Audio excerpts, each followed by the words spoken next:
গানেরটা করলে বেশি। Hi guys, চলো আজকের ব্লগটা একদম সকালবেলা থেকে স্টার্ট করা যাক। তো সকালবেলায় আমরা প্রথমে কি করি, ব্রাশ করা থেকেই স্টার্ট করলাম। তারপরে আমার এই প্রাণীগুলোকে খেতে দিয়ে আমি চলে গেলাম হলো গিজারের সুইচ অন করে চান করতে।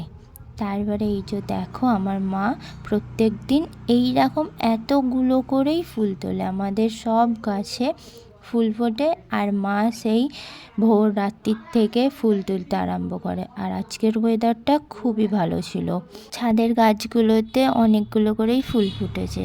আর তারপর সকালবেলা আমার রোজের কাজ হলো এই ড্রিঙ্কসটা খাওয়ার। এটা আমি প্রায় 6 মাস ধরে খাচ্ছি।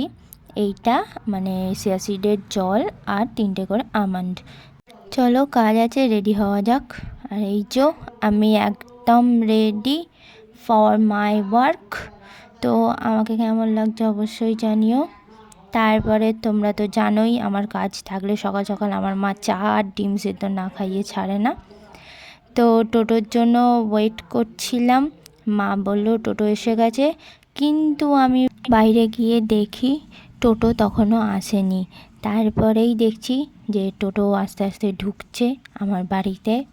তো তারপরে মাকে টাটা বাই বাই করে চলে গেলাম আমি আমার কাজের উদ্দেশ্যে।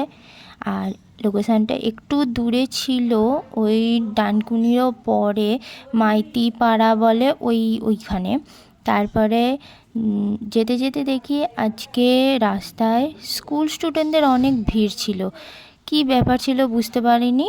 জিজ্ঞাসা করতে বলে যে ওদের এক্সাম চলছে এখন, ওই যে সেমিস্টারের এক্সাম হয় না, ওই এক্সামই চলছে নাকি।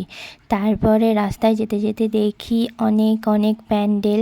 তো এটা হলো ডানকুনির মাঠের প্যান্ডেলটা ছিল। আর এই ব্লগটা আমি বানিয়েছিলাম পুজোর আগে, আর এখন আপাতত আমার সময় হয়েছে যে ব্লগটা আমি ভয়েস ওভার দিয়ে পোস্ট করি। তো দেখো আমি ক্লায়েন্টের বাড়িতে চলে যাই। আর ক্লায়েন্ট ছিল আমার স্কুল ফ্রেন্ড, আবার কলেজ ফ্রেন্ডও। তো ওর ছিল 9 মাসের সাধ। তো ওখানে গিয়ে দেখি ও তখন খাওয়া দাওয়া করছে। তারপরে আমি একটু ওয়েট করি, তারপরে ও এসে বসে পড়ে। আর এইটা হলো ওর বিফোর হেয়ারস্টাইল লুক। আর ওকে দেখতে না ঠিক দুর্গা ঠাকুরের মতো লাগছিল। ওর চুলখানা অনেক বড় ছিল। তারপরে এই যে ওর ফাইনাল লুক, এই ক্লিপটাই নিতে পেরেছি আপাতত। তারপরে বাড়ির পথে আমি রওনা হই। আমার টোটোওয়ালা এসে দাঁড়িয়েছিল আমার জন্যে। অনেকটা ক্লান্তি নিয়েই টোটোতে উঠে বসি আর আমার বাড়ির পথে রওনা হই। আর যেহেতু এসেছিলাম দুর্গাপুর রোড দিয়ে, তো রোড দিয়েই ব্যাক করতে হচ্ছে।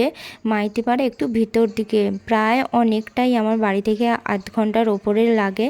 আর এই রাস্তায় তো টোটো উঠতে দেয় না। আর দেখেছো কত বড় বড় লরি যাচ্ছে।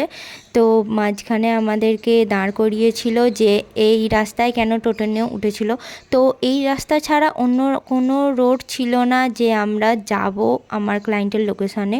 তো ওখান দিয়েই যেতে হয়েছিল। তারপরে ওই ট্রাফিক পুলিশগুলোকে বুঝিয়ে বাজিয়ে আমরা তারপরে বাড়ি আসি।